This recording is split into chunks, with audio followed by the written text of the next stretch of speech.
Saïd? S'il te plaît, j'aimerais juste passer un appel téléphonique depuis ta D'où? boutique. Mais non, mais c'est pas possible, J'ai c'est pas pas chez de moi téléphone, ici. j'ai pas de crédit. Mais ça ne m'appartient pas, c'est pas ma J'aimerais boutique, juste faire le Saïd. tour, juste un appel Mais téléphonique. moi, je suis juste l'intendante de cette boutique. Je Mais t'es travaille au radine, service de mais la quelqu'un. patronne, elle verra rien. Mais non, Tu t'en Saïd, fiches. on peut pas, ça Un m'appartient appel pas. téléphonique, j'ai pas de crédit. Mais écoute, c'est pas mon problème. Hein. Débrouille-toi, Saïd. Je suis juste l'intendante ici. Mais je peux pas me permettre d'utiliser ce qui ne Mais m'appartient tu crois qu'il y a pas. que toi qui gères des boutiques ou quoi? Mais je suis là au service de quelqu'un, Saïd.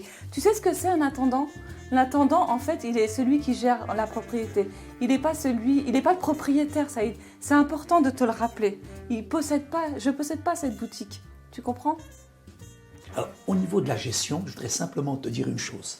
Oui. J'admire en Vas-y. tout cas ta manière de gérer cette boutique parce que Dieu nous gère de la même manière. Nous avons été créés par Dieu, mais aussi nous avons été sauvés par lui. Et non seulement nous avons été sauvés par lui, mais comme il est le Seigneur, c'est lui qui dirige notre vie. Et s'il dirige notre vie, il doit gérer aussi notre porte-monnaie, notre façon aussi de nous comporter. Alors, c'est pour ça que c'est important que je ne peux pas te laisser téléphoner, Saïd. Tu dois le comprendre, ça. Parce que ça ne m'appartient pas ici. Et si Dieu dirige ma vie, je ne vais pas vivre n'importe comment. Tu comprends? Donc, je vais lire un texte biblique dans Actes 17, les versets 24 à 26.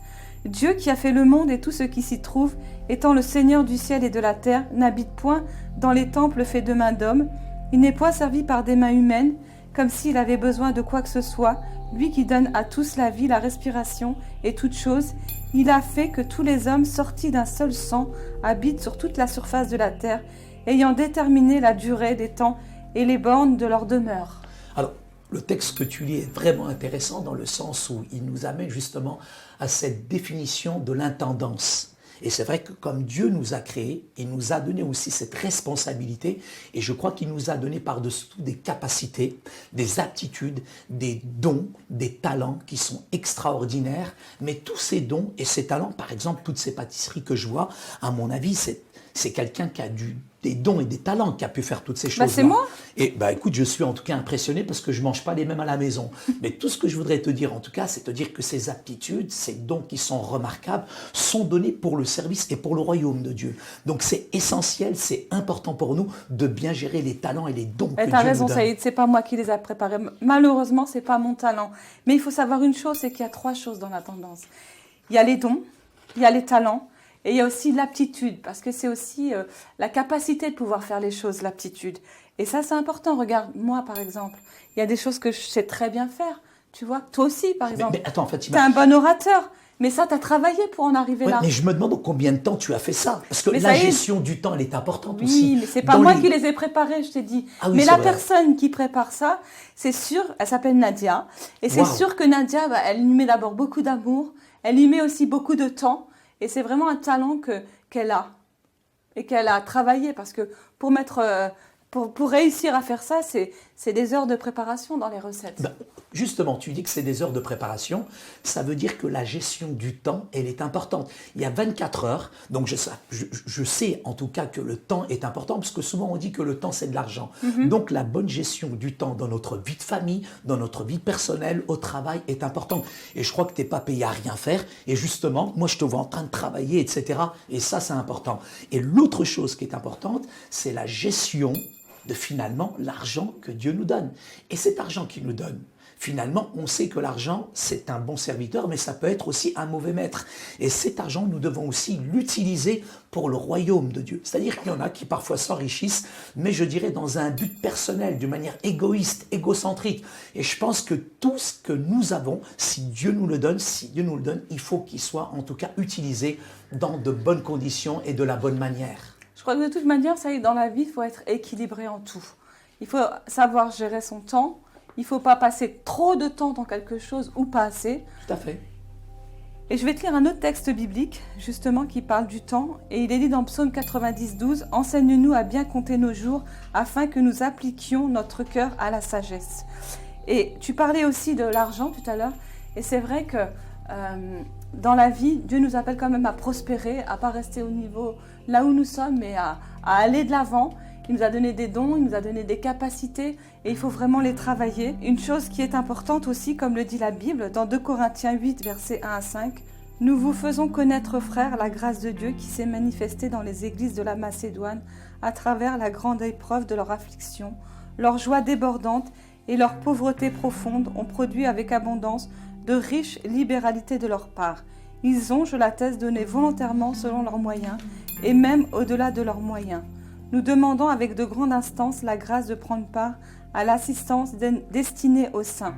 Et non seulement ils ont contribué comme nous l'espérions, mais ils se sont d'abord donnés eux-mêmes au Seigneur, puis à nous, par la volonté de Dieu.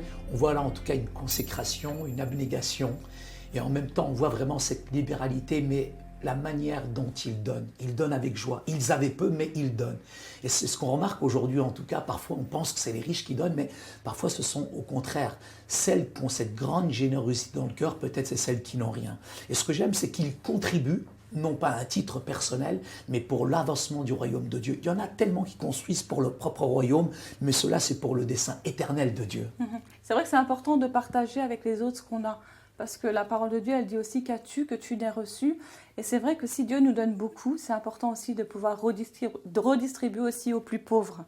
Je vais lire un autre texte dans la Bible, Matthieu 13, les versets 44 à 46. « Le royaume des cieux est encore semblable à un trésor caché dans un champ. L'homme qui l'a trouvé le cache, et dans sa joie, il va vendre tout ce qu'il a et achète ce champ. Le royaume des cieux est encore semblable à un marchand qui cherche de belles perles. Il a trouvé une perle de grand prix, et il est allé vendre tout ce qu'il avait, et il l'a achetée. » Dans ce texte, on voit que ce n'est pas finalement la perle, mais c'est ce trésor caché, c'est ce royaume. Tu sais, il y en a qui, finalement, vivent religieusement parce qu'ils ont peur de l'enfer. Mais ce qui nous intéresse dans le texte, c'est au contraire qu'un jour nous verrons Dieu face à face, et c'est de rentrer dans la plénitude de Dieu qui va te donner cette joie, cette paix. Et ça n'a rien à voir avec quelque chose de matériel, de charnel ou de physique, mais c'est quelque chose qui est spirituel. Et rentrer dans le royaume de Dieu, je crois que c'est la plus belle des destinées pour le croyant aujourd'hui. Ésaïe 59, verset 2. Mais ce sont vos crimes qui mettent une séparation entre vous et votre Dieu. Ce sont vos péchés qui vous cachent sa face, et l'empêchent de vous écouter. Et là, il y a une notion de séparation en fait, parce que ce sont en fait nos fautes qui nous empêchent de rentrer dans le plan de Dieu, dans la destinée que Dieu a pour nous. Il y a un autre verset dans 1 Corinthiens 12, versets 4 à 7. Il y a diversité de dons, mais le même esprit, diversité de ministères, mais le même Seigneur, diversité d'opérations, mais le même Dieu qui opère tout en tous. Or, à chacun, la manifestation de l'esprit est donnée pour l'utilité commune. Alors, tous ces dons, tous ces talents, Fatima, ils ne sont pas, je dirais, pour nous personnellement, mais ils sont faits pour le service des uns et des autres. Et c'est important de lire pour nous le Philippiens, justement, chapitre 2. Ne faites rien par esprit de parti ou par vaine gloire, mais que l'humilité vous fasse regarder les autres comme étant au-dessus de vous-même, que chacun de vous, au lieu de considérer ses propres intérêts, considère aussi ceux des autres. Il est important pour nous, c'est vrai, ces talents ne sont pas des rivalités, ce n'est pas pour nous comparer les uns les autres. Moi, je vois bien que tu es une très bonne pâtissière et je ne te jalouse pas, tant mieux pour le talent qu'il t'a donné. Mais moi, j'ai d'autres talents et ça, on se complète pour ça. Et c'est important qu'on voit ça, je dirais, comme la construction d'un ensemble et d'un tout.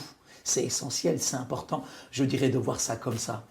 C'est vrai, Saïd, que ces pâtisseries, elles sont très belles, c'est pas moi qui les prépare, mais je sais très bien les vendre et ça, c'est un talent que Dieu m'a donné.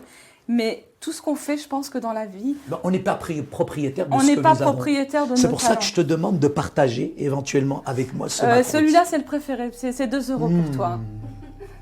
Je vais te lire un autre texte justement qui parle de la prospérité. C'est dans Matthieu 13, 23. « Celui qui a reçu la semence dans la bonne terre, c'est celui qui entend la parole et la comprend. Il porte du fruit et un grain en donne 100, et un autre 60, et un autre 30. » Et là, moi, je n'ai pris qu'un, je n'ai pas pris 30. T'en as pris qu'un ? Ben écoute, Saïd, rappelle-toi toujours que quoi que tu aies reçu, tu n'en es pas le propriétaire, que ça soit un don, parce que le don vient de Dieu, que ça soit des talents, parce que tu en as plusieurs, et que tu les as bien travaillés. Mais rappelle-toi que tu es juste l'intendant et que tu dois mettre tous ces dons, tous ces talents au service de Dieu. Tu remercieras Nadia, parce que cette pâtisserie est vraiment délicieuse. Alors, je voudrais juste résumer, Saïd, ce qu'on a vu aujourd'hui. On a vu que, de toute façon, ce n'est pas nous qui possédions les choses, que c'était Christ. Je peux encore en reprendre un, alors ? On s'est rappelé que... Non, j'aimerais te rappeler, Saïd, si tu m'écoutes jusqu'à la fin, peut-être tu auras droit à un autre. Ok, merci. Mais j'aimerais rappeler que Christ est le Créateur et le Rédempteur, et qu'il nous a donné des dons, des talents, des aptitudes, et qu'il faut savoir gérer le temps, et qu'il faut savoir aussi investir ce qu'on gagne. La feuille. Et il faut se rappeler que tout ça, c'est fait pour une destinée éternelle, Saïd. Alors, ils sont bons les gâteaux? Vraiment bon. c'est Allez, on appétissant. travaille. Allez, C'est au qui boulot. ce mec, je sais Au pas. boulot, boulot, Mais je boulot, ne vais pas boulot. perturber, c'est une très bonne On attendante. travaille, Fatima. Écoute, Merci beaucoup pour je- ces gâteaux. C'est vraiment bon. Il y a Je une, peux te vraiment une bonne servir gestion quelques du gâteaux, temps et des Saïd, mais gâteaux. c'est payable d'avance pour toi. Merci.